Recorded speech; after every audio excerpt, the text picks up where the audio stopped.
और ये भगवान का जन्मदिन है। अगर वो भगवान नहीं पैदा होता तो हमारी स्थिति बद से बदतर होती। ये बाबा साहब 14 अप्रैल को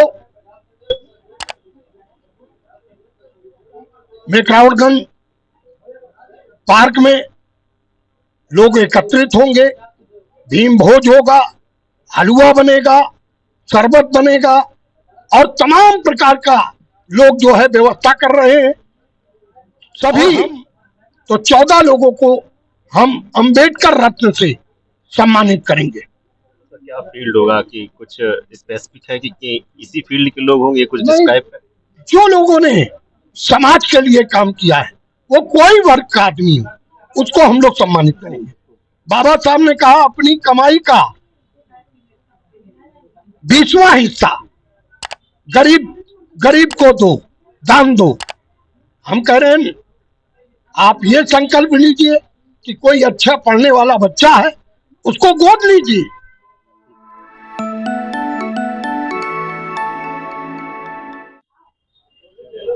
नमस्कार, स्वागत है आपका कबीर न्यूज में। मैं हूँ जितेंद्र कंबल। बहुजनों का त्योहार 14 अप्रैल बाबा साहब की जयंती आने वाली है।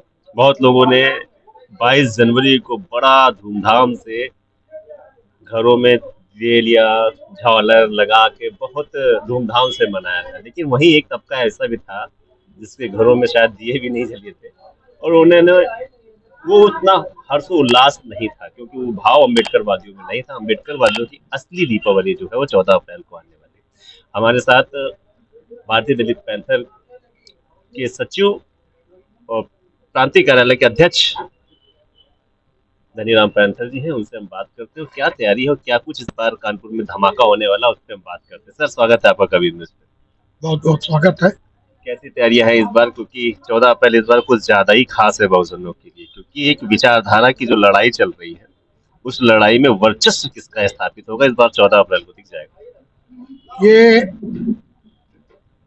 अंबेडकर जयंती पे सभी 85% लोगों से अनुरोध है या मानववादी लोगों से अनुरोध है कि अपने ये 14 अप्रैल में इतने हर्षोल्लास के साथ ये पर्व मनाएं, जिससे ये एहसास हो कि अगर बाबा साहब अम्बेडकर नहीं पैदा होते तो दलितों की स्थिति, पिछड़ों की स्थिति, महिलाओं की स्थिति बद से बदतर होती। बाबा साहब पैदा हुए,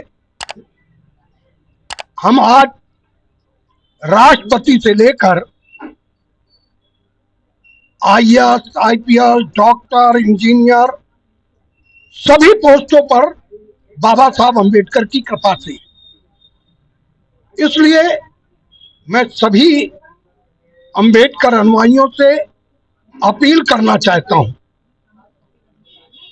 आपने देखा होगा कि कोरोना काल में जब लोगों ने कहा घर से बाहर न निकलो, कोई कार्यक्रम न करो, अंबेडकर अनुयायियों ने यह बताया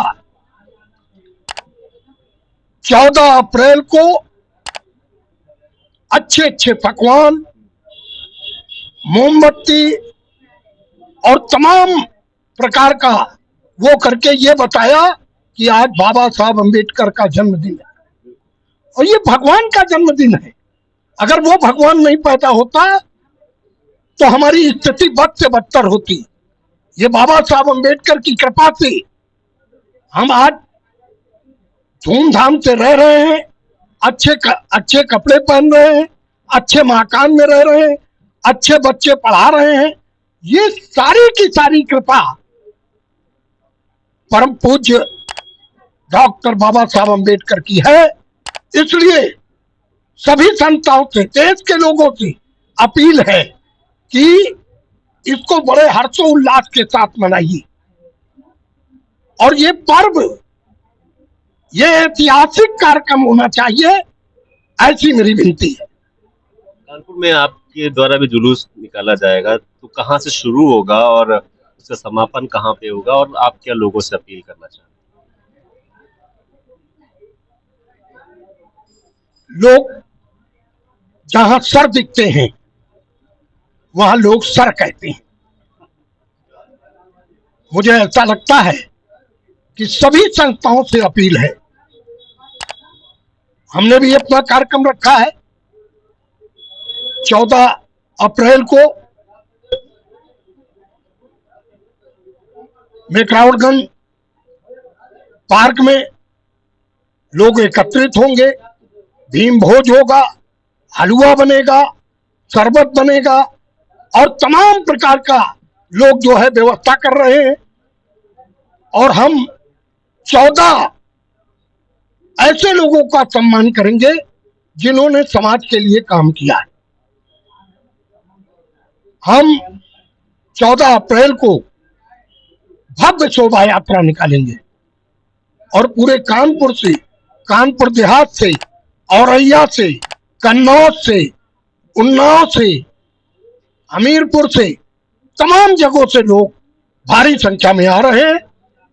यात्रा में जो है झांकियां रहेंगी, माताएं बहनें रहेंगी, सभी। तो 14 लोगों को हम अंबेडकर रत्न से सम्मानित करेंगे। हैं? तो क्या फील्ड होगा कि कुछ स्पेसिफिक है कि इसी फील्ड के लोग होंगे, कुछ नहीं, डिस्क्राइब कर? जो लोगों ने समाज के लिए काम किया है, वो कोई वर्ग का आदमी हो, उसको हम लोग सम्मानित करेंगे। एक थोड़ा सा प्रश्न है 22 जनवरी को लेके। एक बड़ा आह्वान हुआ था कि 22 जनवरी को कि राम आ रहे हैं, सारी चीजें हुई, लोगों ने दिया लगाए, सब कुछ किया। बहुजनों के भगवान 14 अप्रैल को आ रहे हैं, उस दिन और इस दिन में क्या अंतर देखते देखिए, वो उनकी आस्था का सवाल है। हम किसी आस्था पे, हमारा कोई हैं? टिप्पणी नहीं है। टिप्पणी नहीं करते। कोई, संवैधानिक सभी सारे धर्म के लोग, अभी आने वाली ईद है, ईद पे मुसलमान, अभी पादरी साहब बैठे थे, उनका गुड फ्राइडे आने वाला है, वो अपने स्तर से करेंगे। आज हिंदुओं का पर्व होली था, वो बड़े हर्षोल्लास के साथ, सब लोग अपने अपने पर्वों को बड़े हर्षोल्लास के साथ मनाते हैं, मनाना चाहिए। 14 अप्रैल अंबेडकर जयंती है, ये हमारा पर्व है और इस पर्व को बड़े ही हर्षोल्लास के साथ मनाया जाएगा। उसमें लोगों से भी अपील है कि इस पर्व को दिखाई देना चाहिए। ईदगाह में नमाज पढ़ी जाती है तो पता चलता है कि आज ईद है, हम लोग सेवइयां भी खाने जाते हैं।